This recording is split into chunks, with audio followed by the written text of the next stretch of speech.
Thank you so much. No pressure, right, Frank? Senator Kyle, and to my boss, Chairman McKeon, congratulations.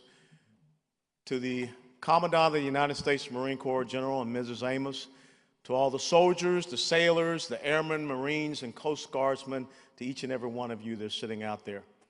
It's very tough for me to try to follow that up, but let me see if I can do the best that I can. When I was sitting there tonight, Mrs. Amos asked me one simple question. She said, what possessed you to want to run for Congress? Well, probably was too many jumps out of airplanes and hitting my head. But I thought about something, why we're here tonight. We're here tonight because of a flame.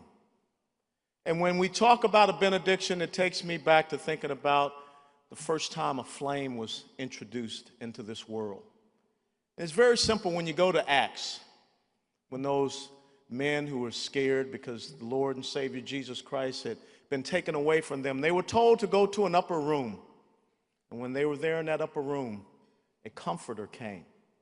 A comforter came to them in the sense of a flame that gave them boldness, that gave them an incredible spirit to go out and talk about something that had never been heard of, never been preached of before, all across the known world.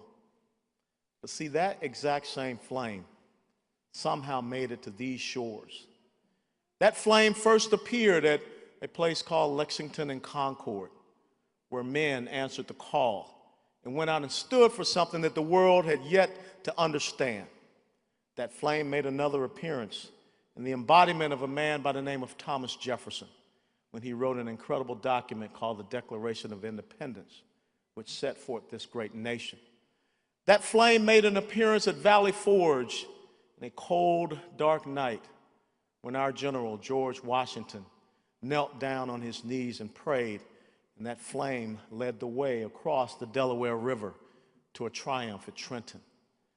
That flame, even though the British came here and burnt down this great capital, even though the British shelled Fort McHenry, that flame still remained.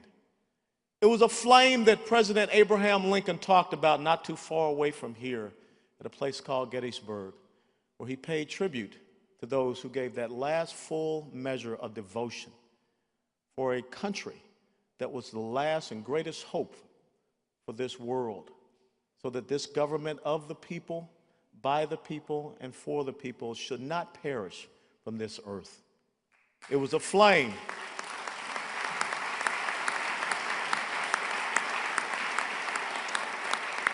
It was a flame that led the way for pioneers as we expanded this great nation out west. It was a flame that somehow found its way into the Belleau Wood and to the trenches of World War I. It was a flame that rose out from the depths of Pearl Harbor, that somehow came out of the deserts of defeat at Kasserine Pass. It was a flame that crossed the Pacific, landing upon beach, climbing Iwo Jima. It was a flame that landed at Normandy. It was a flame that shone brightly in December of 1944 at Bastogne. It was a flame that survived the Pusan perimeter and landed at Incheon. And even during those cold, dreaded days and nights at Chosin, it still continued to burn. It was a flame that led the way through the dark triple canopy of Vietnam. And it was a flame that continued to shine as these United States stood against the Soviet Union, what we knew was a Cold War. It kept us warm. It was a flame that spearheaded one of the greatest open desert battles in Desert Shield, Desert Storm, and led the way as those rockets and missiles from Apaches and MLRS and our strike forces went across and defeated what was supposed to be the mother of all battles. There was a flame that in 2003, with men such as Colonel James Hickey, who was the 2nd Brigade commander of 4th Infantry Division, the brigade that captured Saddam Hussein, one of my dear friends and one of my former bosses who is here tonight. It's that flame that continues to shine at 10,000 feet altitude in Afghanistan. And it led the way for those U.S. Navy SEALs to go and take down the world's greatest known terrorist, Osama bin Laden.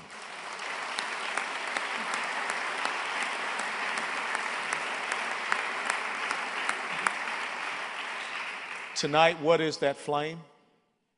It's the flame that each and every one of us has within us. It is the flame of freedom. It is the flame of liberty. It is the flame of democracy.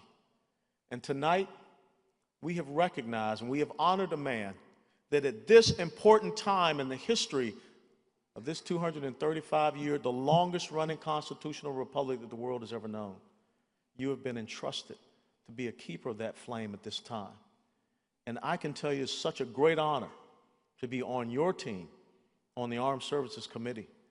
Because once upon a time, I coined a little phrase that said that I would go through hell with a gasoline can. And sir, I would go through hell with gasoline cans to help you to be the keeper of that flame. Because for me, it was a flame that my father passed on to me through a brother who served in Vietnam, from his service in World War II to my 22 years, and now we pass that flame on to my nephew, who has already done 2 tours of duty in Afghanistan.